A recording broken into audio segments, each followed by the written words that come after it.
কারণ আমাদের প্রভু ও ত্রাণকর্তা যীশু খ্রিস্টের তত্ত্বজ্ঞানে সংসারের অসুচি বিষয়সমূহ এড়াইবার পর যদি তাহারা পুনরায় তাহাতে পাশবদ্ধ হইয়া পরাভূত হয়, তবে তাহাদের প্রথম দশা অপেক্ষায় শেষ দশা আরো বন্ধ হইয়া পড়ে। আমেন। হালেলুয়া। দেখো চমৎকার বচন কি বলতে, যে কেউ বিশ্বাসী আছে আজ প্রভু যিশুর কাছে এসেছে, আজ প্রভু যিশুর বিষয় সঙ্গে গ্রহণ করেছে, যিশুকে প্রভু বলে গ্রহণ করার পরে সে যখন আবার জগতের মন্দ বিষয়ে যাচ্ছে, বলছে তার প্রথম দশা যেমন ছিল তার থেকে অধিক আরো মন্দ দশা হবে। কে কে ফিরে যাবে? আবার কেউ ফিরবে?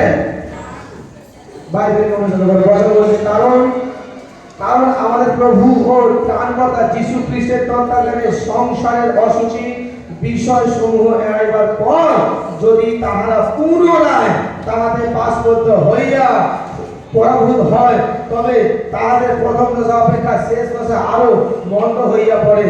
যে কেউ খ্রিস্টে বিশ্বাসী, যে কেউ যিশুতে বিশ্বাস করছো, প্রভু যিশু বিশ্বাসী হয়ে এখানে আছো, মনে রাখো যত প্রবলেম আসুক, যত মন্দ স্ত্রী তোমার মধ্যে কার্যকারী করুক, যিশু নাসরিকে না ছাড়ো। যিশু নাসরিকে বিশ্বাস যখন করেছো, এই বিশ্বাসকে ধরে আজ তুমি চলো, বিশ্বাসকে আঁকড়ে রেখে আজ তুমি চলো। আর দেখো তুমি একটা সময় ফল পাবে। হালেলুয়া। আজ আমি যদি এই বিষয়টা দেখি, এই 2 পিতর 2020 বছর যদি আমি খণ্ডন করে দেখি, আজ প্রত্যেকজন বিশ্বাসী, আজ প্রার্থনা লাইফ কতজনের আছে? প্রার্থনার জীবন কতজনের আছে এখানে? যে আমার প্রার্থনার জীবন, যেখানে 3 টাইম কর্মচারী প্রার্থনা করে কে আছে? উঠতে বসতে প্রার্থনা করে কে আছে? দেখো উনি হাত ধরেছেন, কিছুজন সময় কিছুজন হাত ধরছেন।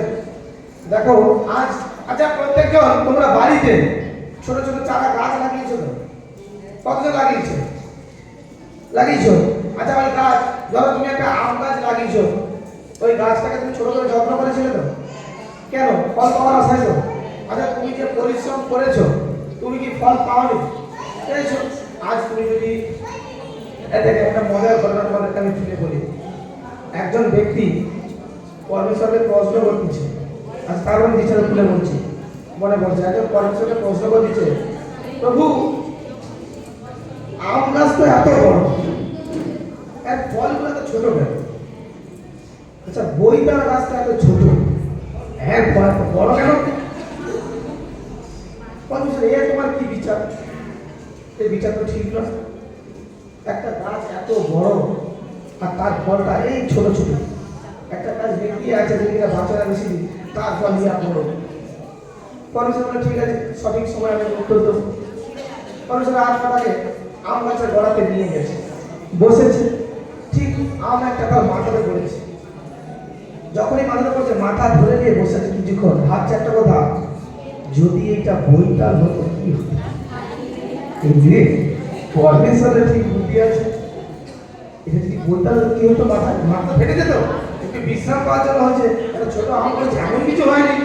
তাহলে পরমেশ্বরই বুদ্ধিহীন। ঠিক এইরকমই আমরাও পরমেশ্বরের সাথে প্রার্থনায় নিজের জীবনযাপনে আমরা প্রশ্ন করি, এটা হলো, ওটা কেন হলো না? এটা বলে একটু ভালো হতো, ওটা কেন হলো না? দেখো এমন একটা বৃক্ষ, নারকেল বৃক্ষ যদি আমি দেখি, তার ভিতরে শুনতে তার প্রত্যেকটা জিনিস কার্যকারী হচ্ছে, দেরিতে একটু ফল দেয় কিন্তু বহু বছর ফল দেয়। আজ এই বিষয়ের কথা জানাতে যে তোমরা যখন একটা বৃক্ষকে ছোট থেকে একটা বৃক্ষ তোমরা রোপণ করেছো, তারপরে তোমার সার দিচ্ছ, বেড়া লাগাচ্ছ, গরু ছাগল না খায়, দিয়ে দিয়ে তাকে বড় করতেছ। যখন সুপুষ্টি হলো, যখন ফল দেওয়ার সময় এলো, তখন তোমাকে ফল দিচ্ছে।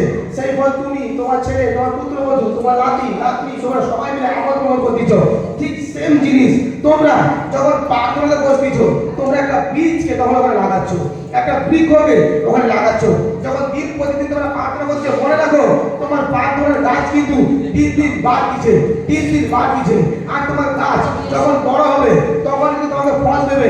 ঠিক যেমন তুমি একটা গাছকে যত্ন নিয়েছিলে, পরমেশ্বর তোমাকে জগৎ থেকে তুলে এনে একটা জায়গায় স্তম্ভিত করেছে, তোমাকে জগৎ থেকে আবর্জনা থেকে তুলে এনে একটা জায়গায় রেখেছে। পরমেশ্বর তোমাকে উঁচু জায়গা দিয়েছে, পরমেশ্বর এক বড় লেভেলের স্থান দিয়েছে। যেমন তুমি চাইছো কি এই বৃক্ষকে আমি এমন যত্ন করবো কি কোনো পশু পাখি আর কোনো নষ্ট করতে পারবে না, সেরকমই পরমেশ্বর তোমাকে একটা স্থানে রেখেছে।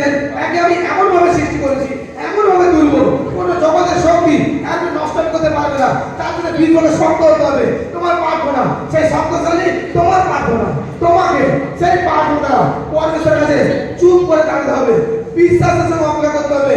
আর দেখো তোমার দিন প্রতিদিন প্রার্থনা একটু একটু করে বৃক্ষ বাড়তিছে, আজকে তোমার প্রার্থনা একটু করে বৃক্ষ বাড়তিছে। যেমন পরমেশ্বর তোমাকে সৌন্দর্য দিয়েছেন, যখন তুমি সঠিক সময় আসবে পরমেশ্বর তোমাকে ফলবান করবেন।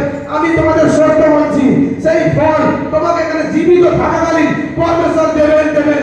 এখানে পরমেশ্বর তোমার মহিমা করার পরে তিনি ওখানে নিয়ে যাবেন। কারণ তুমি যে পরিশ্রম করেছো, তোমার পরিশ্রমকে তিনি বৃথা হতে দেবেন না।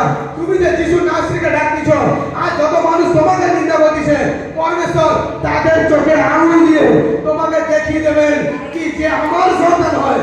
যতজনকে নিন্দা করেছে এক জীবনে পরিত্রাণকে দেয়, কারণ আমি একমাত্র ঈশ্বর, আর তারপরে ঈশ্বর তোমাকে সেখানে নিয়ে যাবেন। এটা না ভাবো কি এই করতে করতে আমার তো বয়স শেষ হয়ে যাবে। রোজ বলো পরমেশ্বর তোমার দ্বারা আমার আয়ু বাড়ে, হালেলুয়া, তোমার দ্বারা আমার আয়ু বাড়ে। রোজ অঙ্গীকার করো, ভয় না করো, মৃত্যুকে কেন ভয় করো? পরমেশ্বর তো বলে দিয়েছে যে আমাদের থাকে সে জীবিত থাকবে, হালেলুয়া। কিন্তু এখানে প্রবলেম হচ্ছে বিশ্বাসীরা পরমেশ্বরের কাছে এসে ধৈর্য রাখতে পারে না, পরমেশ্বরের কাছে এসে ধৈর্য রাখতে পারে না। তোর নাকি তাই ভালোবাসি 10 মিনিটে বসি করো, 10,000 টাকা ওখানে দেবে, হোক আর না হোক। এরকম বেশি মানুষের মধ্যে আকর্ষণ হয়, কোনো গ্যারান্টি নেই। এই ঘন্টা এই কাজ, ওখানে টাকা দিয়ে দেবে। এই পাথরে ওই কাজ, ওখানে টাকা দিয়ে দেবে। এই গ্রহ নক্ষত্র সেখানে আছে, এই গ্রহ নক্ষত্রের এই প্রবলেমে ফেরা কাটাতে হবে, এই ওখানে আমাকে দিয়ে দেবে। সবটাতে বিশ্বাস আছে। সদাপ্রভু জীবন তার কাছে বিশ্বাসটা হারিয়ে ফেলেছে। আর বাইবেল সে কথা বলছে, সে যখন ঈশ্বরের কাছে আসলো, তারপর আবার যখন সে জগতে ফিরতিছে, জগতের বিষয়গুলোকে আবার আপন করতেছে, তার প্রথম দশা থেকে শেষ দশা আরো ভয়ানক হবে। হতে পারে তুমি নেশা ছেড়ে দিয়েছিলে, তুমি আজকে ঈশ্বরের জেনেছো, নেশা ছেড়ে দিয়েছো, আবার তুমি নেশাকে আপন করেছো। হতে পারে তোমার মধ্যে একটা মেয়ের নেশা ছিল, ব্যভিচারের নেশা ছিল, আবার তোমার মধ্যে ব্যভিচারের নেশা আসছে। তুমি বিশ্বাসের মধ্যে হচ্ছে না, এই চিন্তাকে দূর করো। যা পরমেশ্বর পালন করতে বলেছে তা বারণের মধ্যে রাখো, হালেলুয়া। পরমেশ্বর তো পরিষ্কার বলেছে বিশ্বাসীর মধ্যে প্রেম জিনিস না থাকুক, হালেলুয়া। কারণ প্রেম থেকে ব্যভিচার উৎপন্ন হয়, হালেলুয়া। তার জন্য পরমেশ্বর বলছে তোমার পছন্দ এক কথার বিয়ে করো, হালেলুয়া। প্রেম নয়, এই ব্যভিচারের দিকে নিয়ে যায়, নষ্টামিকে নিয়ে যায়, প্রভু বারণ করেছে। এই জিনিসগুলো মনে রাখো। আজ তুমি পরমেশ্বরের সন্তান হওয়ার পরে, ঈশ্বরের রাজ্যের বিষয় জানার পরে, আর তুমি কি করছো? জগতের বিষয়গুলোকে আবার আপন করতেছো। জগতের ক্ষণিকের আনন্দের জন্য তোমার কুটুম্ব তোমাকে ডাকছে, তুমি বলছো আরে চলো কিছুক্ষণ তো আনন্দ হবে, তারপরে না হয়ে এসে চার্চে পরমেশ্বরের সামনে, পরমেশ্বরের কাছের সামনে হাঁটু পেতে ক্ষমা চেয়ে নেবো। কিন্তু মনে রাখো, তুমি জেনে বুঝে অন্যায় করেছো। যে না জেনে অন্যায় করে তার ক্ষমা হয়। আমার পরমেশ্বর, আমার পিতা দয়ালু বলে তোমরা কি তাকে এভাবে ব্যবহার করবে? না, হতে পারে না। তিনি যেমন দয়ালু, তিনি তেমন ক্রোধী। প্রত্যেকজন মনে রাখুন, আমি যখন পরমেশ্বরের চরণ ধরেছি, আমি প্রভুর চরণ ছাড়ব না।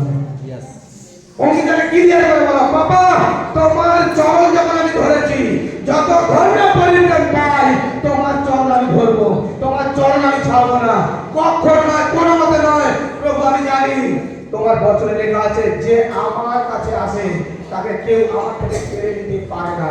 তোমার এইটুকুনি শক্তি তুমি কাজে তো লাগাও, আর দেখো ঈশ্বর তোমার সঙ্গে কি মহিমা করে।